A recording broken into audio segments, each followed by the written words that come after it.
Welcome back. This is Lolly. We are here with the new Tonic Craft Kit. I believe this is number 48. I do know that it is called Autumn Moon Affections. So when I think autumn, I'm assuming there are going to be some nice fall colors in here. Let's open it up and see. I'm going to go for the dies first. And you know that, Harvest Moon, I'm sorry, Harvest Moon Affections. So I could see by the colors right here, yes, it's looking very fall. Let's start with the die set. This one has the binder. You get a binder every so often to put these in. You get the folders, and see there's the sticker that you can put on the outside if you wish. Okay, so this is the first die set. Very interesting. I see that all of these make holes of different shapes, but then there's also this big frame. It's all connected.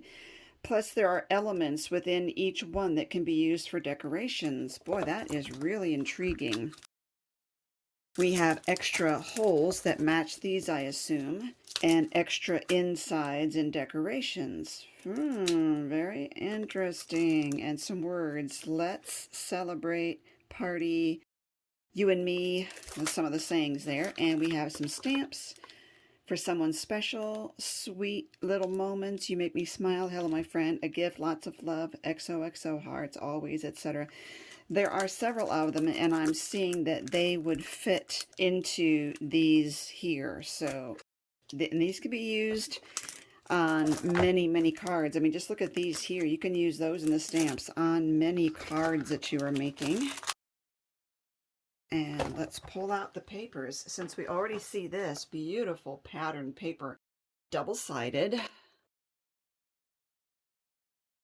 So two of those. Ooh, these are little tiny leaves. Ooh, so there's several of each. Nice. What I love about that is when I make a big project and just having one or two of these pieces of papers is not enough. So this is nice that you can have enough to really make a good 3D project. So that said, let's look at the other papers that come in here. Love these folders. Oh my, this looks really delicious. First off, we have classic card in ginger pie. That's 216 GSM. Oh my goodness, beautiful. This one is their specialty paper. Actually, they call it speciality paper. There's an extra I in there. And this is their Royal Garnet, and you can see it's one of their handcrafted cottons, and it is beautiful. A little slightly different color in the back, but these always are gorgeous. This one is their Sienna Treasure Luxury Embossed. This one is their mirror card in Baroque Rose. Wow, awesome. This one is their glitter card in Welsh Gold. This is their Candy Red Classic card, kind of a linen weave. And this is mirror card in Coppermine. And we have this champagne colored pearl card that I don't have a name for. The others I have names, but I assume it's their pearl card, and it looks like a champagne color. These are going to be so fun. Let's look at the bag of goodies. They always give plenty of items in here. Oops. Ooh, nice. This beautiful ribbon. One of my favorite styles of ribbon. I just love the translucence. Okay, let's open this. We have Nuvo drops, crystal drops in gloss. It's just crystal drops gloss. It's beautiful. Organza ribbon. I knew that word was going to come to me. Oh my gosh. Pumpkin spice glitter, beautiful. These colors are amazing. Nuvo glitter markers. I love their glitter markers, and this one is golden honey. And oh, we have glacier paste, beautiful, and it is glacier paste in frosted birch. That is, if you're not familiar with their glacier paste, it's a very glittery paste that you can use just smooth across a card, or you can put it through your stencils. Oh my goodness. Golden Acer, pure sheen confetti. I feel a shaker coming on. Look at these leaves. Awesome. And it feels like, oh, another thing here. This is their embossing powder, and it is Medici Crimson. And one last thing, an ink pad in Rumba Red. Beautiful. Oh, all these colors are fabulous. Okay, let's get creating. I took a piece of the Craft Perfect watercolor card, and first of all, I used this die, and I just cut out little chunks of the cardstock, of the watercolor card, and put it behind this one right here, so that I could cut out at least 5 of these. I think I have 6 out of one card. And then there's a separate die that I use to cut out at least 5 of those. And I'm actually going to turn it into a flower, because I was looking at that and just thinking it reminded me of a flower petal. Now I am using the magnetic craft board from Tonic Studios. I have this tape across here because it helps to cut the glare from my overhead lights for you. And one other thing is I cut one of these pieces right here.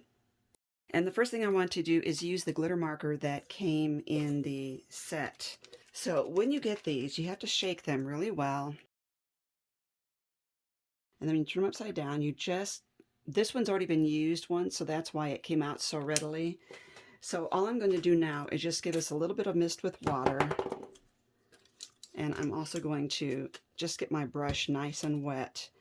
And I'm going to basically watercolor with this, just like part way down into the card.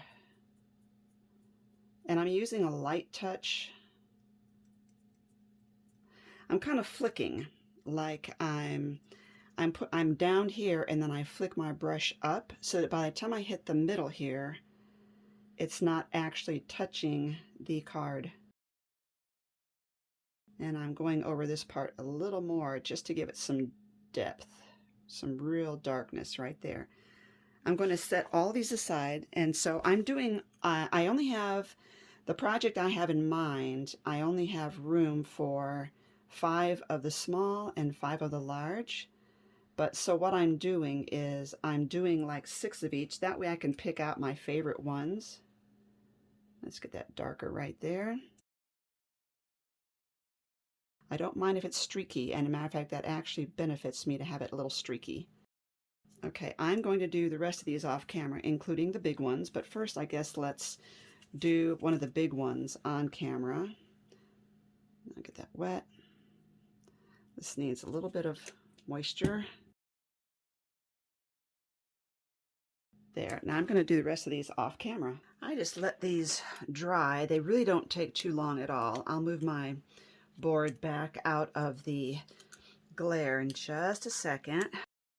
Now, none of these look the same, but that's kind of intentional. So, and they have a really beautiful glossy look to them, shimmery. Now I want to take the ink pad, which is the Rumba Red, and I'm going to spray some water here on my board, and then over here just kind of smush that down. You see it's a very juicy ink pad. Now I have a flat brush here, and I'm going to get that water. I want to kind of soak it up and get a little damp, but then I'm going to squeeze out because I want it to actually fan out and give me the raw bristle look there. And I'm also going to spritz that, and I'm going to come here and just lightly, again, I'm getting a veined look because my bristles are not sticking together, just like that. And I am going to do that on all of these. The watercolor paper has 2 sides. This one I can see the line, so I was not consistent about which way I cut it. So you do want to make sure that you're looking at your watercolor paper when you go to cut it. And like, for instance, for this project, I would want the smoother side up.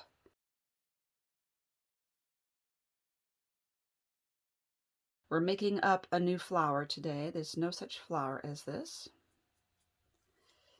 Okay, and then we just need to replenish this, and I will do the rest of these off camera. So all of these are done, and I also used the small circle in the set to cut out that glitter paper that's part of the kit. Now on this, now I do have the 5 petals that are going to work here. And you can see you can't really get any closer, any more than 5, pretty much. So that's what we have to work with. Now what I want to do to give these a little bit of dimension is to curl them a little bit. So I'm going to hold on to the dark part, and I'm going to use something. This is actually a bone folder, Teflon bone folder, but you could use a pencil. And I'm just going to curl it like that, just to kind of get the paper to stretch the fibers. But I'm not stretching the part that I'm holding on to, because I need to be able to glue that down. So I'm going to do that with all of these. No fancy tools required. Like I said, a pencil or a pen would work. The first time I do it, I'm not really bending it that much, but I do more and more attention as I go on. All right, so we're just going to, I find it helpful to kind of aim these in the direction that they're going to be going, kind of like a star shape. This is going to go all the way in, almost to the very center of that circle here. You could color this, but it doesn't matter because it's not going to be shown. And these will overlap a little bit, so.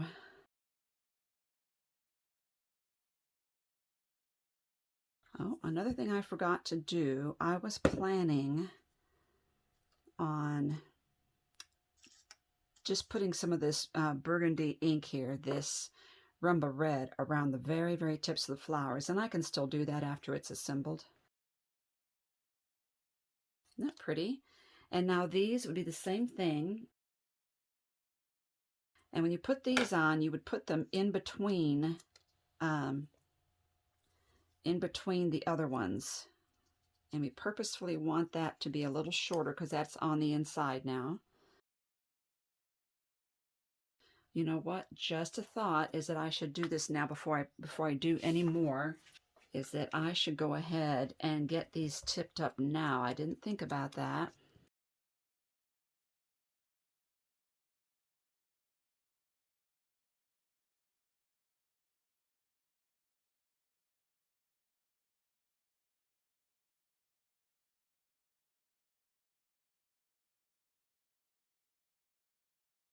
Now you have this gorgeous flower that you wouldn't have even thought because you just made it out of the little labels here.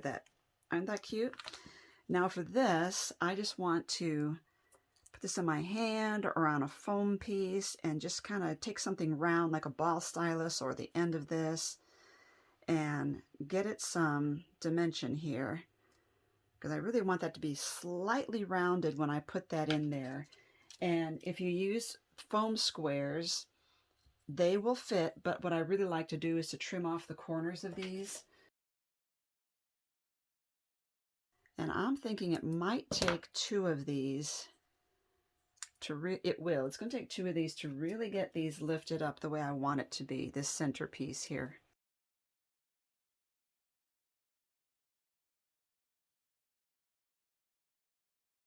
There we go. Beautiful. I just think it's so stunning. And we used a marker and we used the ink pad and watercolor paper to make that. And I just think it's not something you'd expect to use these little labels there. Now that would be a great card addition, like on one of these. This is actually, I used a heart stencil and I used the glacier paste that was in the kit that I showed you, and just spread that out over the stencil. So that's beautiful. Could do that. Let me trim off the edges here. I'm going to use the Deckle Trimmer. Ooh, lovely. And now if I were to put that on some cardstock, let's see what difference the colors make. So we've got this gorgeous burgundy color here that would bring out the accent here that I've got on the flower. That would be stunning. But we have all these others too. Look at this metallic. And this one, just everything looks really good. They really coordinated these papers very well. I'm going to go with this. Let me measure this and see what size I need that to be. Actually, I've changed my mind. I want to make this shorter because I only have the one flower. And so I think I want to accent it, but There. I think that's going to be better for me. Let me just cut a mat out of this. What I can do too is I can actually just glue this down and then cut my mat around it, and that way there's no measuring required. Okay, I really love how much that just really brings out. So we have that flower, we have this really great card base, and probably a sentiment would be really great right here. I'm thinking of this set right here. So this would be the inner piece. I'm going to stamp it out and then die cut it if it fits, and it will, and it says, "You make me smile." So I'm going to stamp that out on some cream color cardstock.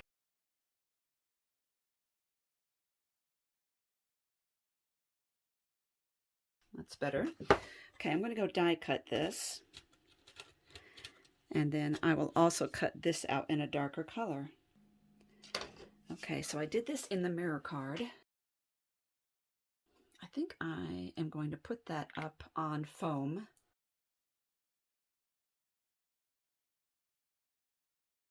There we go. Now we've got this "You Make Me Smile," and we have the flower right there. We could do it at an angle like that. Almost like one of its leaves, huh? But I think I like it better this way. Now that can go flat down there because the flower has a lot of dimension on its own. And we could also pop this up. I like to have a good solid base there, so I'm going to cut one of these in half. Now stay tuned because I'm going to show you what else I made with this set. So now that just is a card front, and it gets popped down onto a card base, and how pretty that is, and unexpected. Okay, in this one I used the entire frame together, and all the bits and pieces of the different labels and the inserts that go in them and the stamp, and I just filled them all back in, and I love it. It is so pretty. I added the same paper that you see here. I matted it onto, again, ivory, put ribbon around it, and now this is again a card base, a card front that will go onto a base. And then I added the Nuvo drops that are in the set, in the kit, and sprinkled them around. Very fall, very beautiful. And then I changed it up completely for the next card, and then I didn't use the fall papers at all. I used this is actually mixed media card, and I used the Shimmer Powders to create this gradated effect here, and once it was dried, I die cut it with the large frame, which is this one right here. And then I used this one to cut out 3 layers of the Craft Perfect white cardstock or smooth cardstock to make it really stick up. Now I added some of these hearts, which were also this right here. It's in this die set. And when you punch out some of these pieces, there are little hearts that fall out, like the center of this and all of these hearts here. And I just glued them on in white here and there. This is not in this die set. This Just For You. I needed a bold statement. And so this is not in the set. It's from a Dragonfly Easel card die set from them. I mounted it on foam tape on black and white polka dot paper, and then put that on a white cardstock, but completely different look from the 2 fall looking cards that I made. Okay, so, and there they are. So thank you for watching. Make sure you look underneath this video. Under the video are all the links to the supplies, and I hope you have a blessed day. Thank you for creating with me.